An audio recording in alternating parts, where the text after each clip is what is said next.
Hey guys what's up, welcome back to another video. आज का video एक power pack video है for all the 2026 aspirant IMU CET का। Rank under 2000 क्या preparation करना है, क्या स्ट्रैटेजी फॉलो करना है, हर एक चीज के बारे में बात करेंगे। But before moving forward, for all the aspirant 2025 के हो, 2026 के हो, सॉरी 2026 के हो, 27 के हो, 28 के हो, आपके लिए तगड़ा डिस्काउंट चल रहा है बड़ी मरीज के बैचेस पे। 30% का discount dominator batch, foundation batch, nurture batch पे।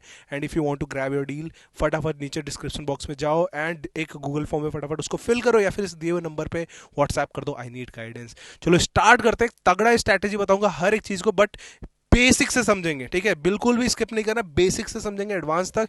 क्या स्ट्रैटेजी हमें फॉलो करना है, कैसे हम जाके अगर इस पेपर को सॉल्व करते हैं तो हम आराम से 2000 के अंदर रैंक ला सकते हैं। क्या वो नंबर होगा जहां पे 2000 का रैंक के अंदर आ जाएगा। अभी कुछ दिन पहले मैंने एक सेफ रैंक पे भी वीडियो बनाया था, तो वो भी आप देख सकते हो, उसके लिए आपको पता चलेगा सेफ रैंक। बट अंडर 2000 के, अगर 2000 अगर आपका रैंक है 2000 के अंदर, तो आप कहीं भी एडमिशन ले सकते हो, कोई भी दिक्कत नहीं हो, कोई मेरिट लिस्ट में कोई दिक्कत नहीं होगा। कोई भी आईएमयू के कैंपस में एडमिशन लेना चाहते हो आराम से हो जाएगा, इवन जनरल कैटेगरी में भी हो जाएगा, तो कोई दिक्कत की बात नहीं है। So will move ahead. सबसे पहले बात कर लेते हैं, अ top rank isn't about knowing everything, it is about knowing the maths. आपको सबसे पहले इस एग्जामिनेशन का मैथ समझना पड़ेगा, क्वेश्चन समझने पड़ेंगे, आपको समझना पड़ेगा टाइमिंग कितनी मिल रही है आपको, हर एक चीज के बारे में बात करें तो will start with the very basic concept, that is 200 questions, 180 minutes and 0.25 का नेगेटिव मार्किंग। तो यहाँ पे आपको एक चीज समझ में आराम से मिल रहा होगा यहाँ पे देख के कि आपका यहाँ पे लेस देन अ मिनट, ठीक है, लेस देन अ मिनट, ठीक है, फॉर ईच क्वेश्चन। तो ये एग्जामिनेशन ऐसे ही आपका उस लेवल का हो गया कि आपको यहाँ पे स्ट्रेटजी की जरूरत है। क्योंकि यार देखो, 200 क्वेश्चन 180 मिनट में को करना है, आपको एक मिनट से कम मिला तो आप कैसे करोगे? जहां पे आपका सिलेबस में पीसीएम 11th एंड 12th का आ रहा है, इंग्लिश आ रहा है, एप्टीट्यूड आ रहा है, जीके आ रहा है, कैसे आप थिंकिंग, कितना टाइम दोगे किस पोर्शन को? वो हर एक चीज बहुत ज्यादा मैटर करता है, तो इस चीज को दिमाग में घुसा लेना, ठीक है। अब आ जाते हैं यहाँ पे, ये है अपना मेन चीज़, जहाँ पे हम जो मेन चीज़ों की डिस्कशन करेंगे कि भाई सब्जेक्ट वाइज क्या सीन है। मैथमेटिक्स 50 है, फिजिक्स 50 है, एप्टीट्यूड 40 है, इंग्लिश 40 है, केमिस्ट्री 20 है, ठीक है। सेक्शन वाइज देख लो भाई, ये पूरा पोर्शन जो है ना, यही आपका 50% कवर कर रहा है। उसके बाद से यहाँ पे 40% कवर हो रहा है एंड यहाँ पे 10% कवर हो रहा है। तो this is the whole mathematics of this examination. अब यहाँ पे लेकिन कॉन्सेप्ट को समझना पड़ेगा। आप एक चीज देख लो, अगर आप इस सिलेबस के पीछे जाते हो तो आपको कम से कम अगर आप नॉर्मल सिलेबस पढ़ रहे हो अपने किसी नोट से या फिर ऐसे, तो कम से कम आपको 2000 से ज्यादा पेजेस पढ़ने पड़ेंगे, तब जाके आप पूरा सिलेबस कर पाओ। क्योंकि 11th एंड 12th का फिजिक्स एंड मैथमेटिक्स करना बहुत ज़्यादा किताबें, 2 + 2 4 किताबें हैं। एंड अगर आप रेफरेंसेस यूज़ करते हो, ठीक है, तो आपका अलग हेडेक पड़ेगा। बट अगर आप यहाँ पे आते हो तो यहाँ पे आपको 500 पेज भी नहीं पढ़ना पड़ेगा, नॉट इवन 500, बहुत ज़्यादा बता रहा हूँ मैं। It will be not even 200 और 250, लेकिन उतने में आप यहाँ पे 40% of I M U C T cover कर सकते हो।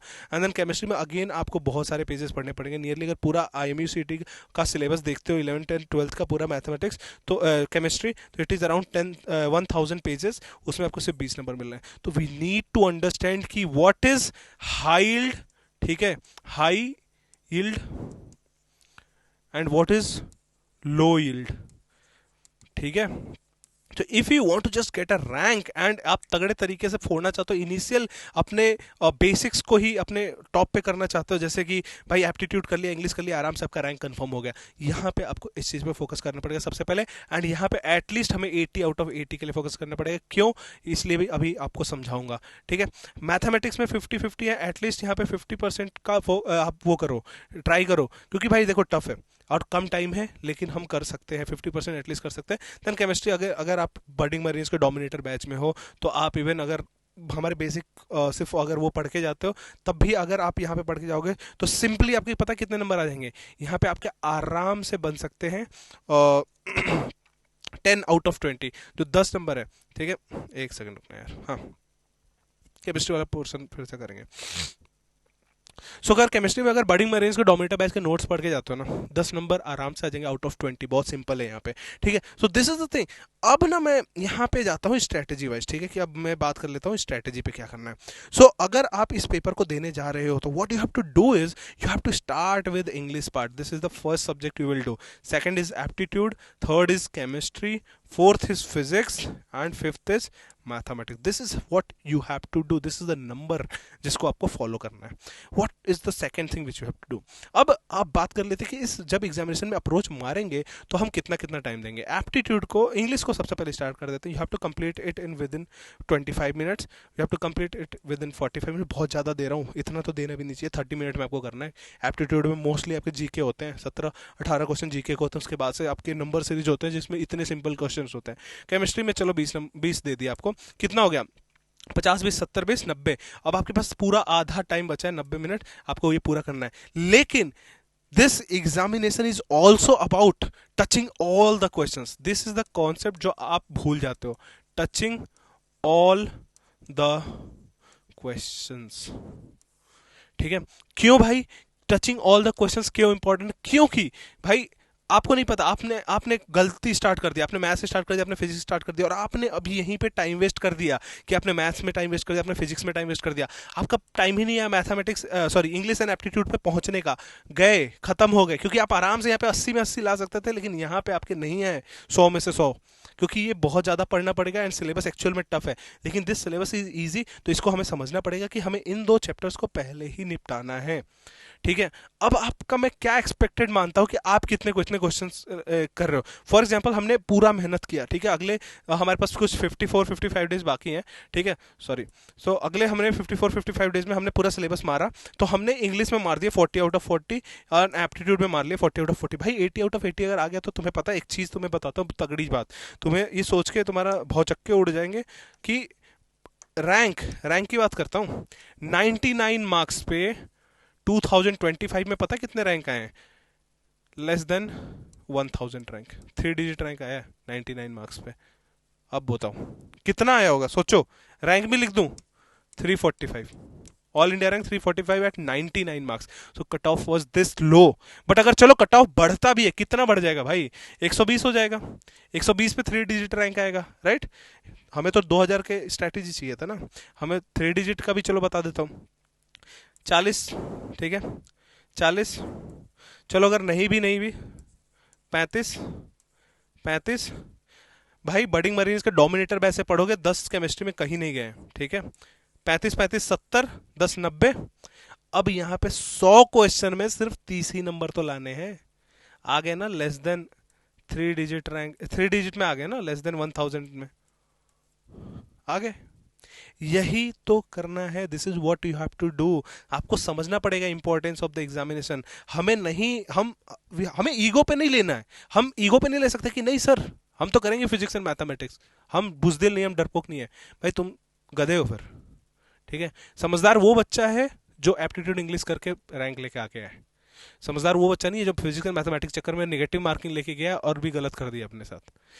पिछले साल डाउट ग्रुप जो हमारा बनता उसमें का मैं चैट पढ़ रहा था आईएमयू सिटी वाले रिजल्ट वाले दिन। एक बच्चा बोलता है सर मेरे तो रैंक आ गए, मैंने तो सिर्फ एप्टीट्यूड और इंग्लिश किया था, सोचो। और उसका रैंक 2-2.5-3 हज़ार थे एंड ही वाज स्पॉन्सर्ड, वो चला गया, बढ़िया खुश है। ही तो स्मार्ट डिसीजन। उसको फिजिक्स नहीं आता था, उसको मैथ्स नहीं आता था, उसने नहीं छुआ। उसको आता था, इंग्लिश एप्टीट्यूड किया, he got a rank around 2500, खुश चला गया। वहीं पे बच्चे सर हमने 140 किया था, 150 किया था, हमारा रैंक नहीं है। भाई गलत करोगे थोड़ी रैंक आएगा। जो आता है करो, जो नहीं आता है मत करो, या फिर पढ़ लो। 54 डेज का टाइम है ना यार, करो ना, आ जाओ। ये कट ऑफ देख लो, आपके सामने है, this is the last year cut off, ठीक है। लास्ट ईयर कट ऑफ में भाई जनरल के लिए 43 था, ओबीसी के लिए 37 था, एससी एसटी के लिए 32 था। इतने रैंक में आपके आ रहे थे बताओ। But this is cut off. Cut off का मतलब ये है कि आपका एक बस रैंक आ जाएगा, दैट रैंक विल बी 18,000 के आसपास। बट आपको 2 डिजिट रैंक लाना है ना, या 2000 के अंदर लेके आना, तो उसके लिए आपको मेहनत करना पड़ेगा, ठीक है। ये रैंक ज्यादा, ये कट ऑफ ज्यादा से ज्यादा बढ़ के कितना हो जाएगा, ये आपका 55 या 60 हो जाएगा, 55 to 60 या 65 हो जाएगा। ऐसे साइमल्टेनियसली थोड़ा थोड़ा सब कुछ बढ़ जाएगा। लेकिन वही है ना, आपको इन पे फोकस नहीं करना है, आपको फोकस करना है वो स्ट्रैटेजी पे जो मैं आपको बता रहा हूँ, ठीक है। उस चीज पे अपने को जाना है। कट ऑफ का ऑलरेडी बता दिया है अपने को। इसके उसमें जाना है। ये आपको बता दिया 99 मार्क्स पे 3 डिजिट रैंक आ गया ना। अपने को इधर पहुंचना है 3 डिजिट रैंक पे, उसके लिए हमें वो स्ट्रैटेजी फॉलो करना पड़ेगा। हमें पता है क्या करना पड़ेगा, अभी हमारे पास कुछ 50 दिन बचे होंगे ना जब आप ये वीडियो देख रहे होगे, 50 डेज पे। व्हाट इज बडी मरीनस डूइंग, भाई आपका पूरा एक रैपिड रिवीजन चल रहा है, ठीक है, रैपिड रिवीजन। उसके अलावा क्या है आपका, उसके अलावा मैराथन चलने वाला है। मैराथन में भाई सारे बच्चों को पढ़ाएंगे हम, एक दिन में एक पूरा क्लास 11 का फिजिक्स, एक दिन में पूरा क्लास 12 का फिजिक्स, ऐसे करके। उसके बाद से मॉक टेस्ट सीरीज चलने वाला है इनका, मॉक टेस्ट सीरीज, ठीक है। इसके बाद क्या चलने वाला है भाई, इसके बाद से चलने वाला है इनके ये मॉक टेस्ट सीरीज हो जाएगा ईएनडी, एग्जाम एंड डिस्कशन, जो ऑलरेडी चल रहे हैं। अगर आप देखोगे यूट्यूब पे तो यूट्यूब पे भी चल रहे हैं कि हम एंग्लो के 500 क्वेश्चन डिस्कस कर रहे हैं। तो हम इस पूरे दिन में आपका आईएमयू सिटी का भी प्रिपरेशन कराएंगे, स्ट्रैटेजी का पूरा स्ट्रैटेजिकली आपका स्पॉन्सरशिप का भी प्रिपरेशन कराएंगे। तो ओवरऑल आपका पूरा प्रिपरेशन चल रहा है भाई, कुछ आपको टेंशन लेने की जरूरत नहीं है। तो भाई Budding Marines is there for you. अपने को बस सिंपल सा काम है, स्पीड बढ़ाना है, फोकस बढ़ाना है, एक्यूरेसी बढ़ानी है, एंड वी आर देयर, ठीक है। सो भाई Budding Marines is there to help you out. आपको बस सिंपली एक काम करना है, आप बेझिझक आ जाओ बैच में, we are ready to help you out. फोड़ के रखेंगे, 30% डिस्काउंट है, ले लो।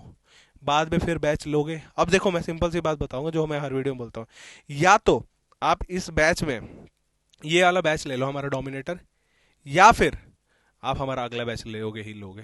भाई देखो घूम फिर के तुम्हें आना बड़ी मरीनस में ही, क्योंकि इससे बढ़िया प्लेटफॉर्म तुम्हें मिलेगा नहीं। या तो तुम जल्दी डिसीजन लेके इधर आ जाओ और अगस्त में सेलेक्ट होकर चले जाओ, वरना फिर कहीं और जाने से अच्छा फिर अगले साल यहाँ होगे फाउंडेशन लेने कि सर 2027 के लिए प्रिपेयर करा दो। लेकिन 2027 की नौबत लाना ही क्यों है, करके निकलो यार चुपचाप, माँ बाप के ऊपर बोझ मत बनो। नीचे डिस्क्रिप्शन बॉक्स में जाओ, गूगल फॉर्म फिल करो, एंड चैनल को सब्सक्राइब कर दो ऐसे धमाकेदार कॉन्टेंट के लिए, स्ट्रैटेजीज के लिए। Thank you so much for watching this video.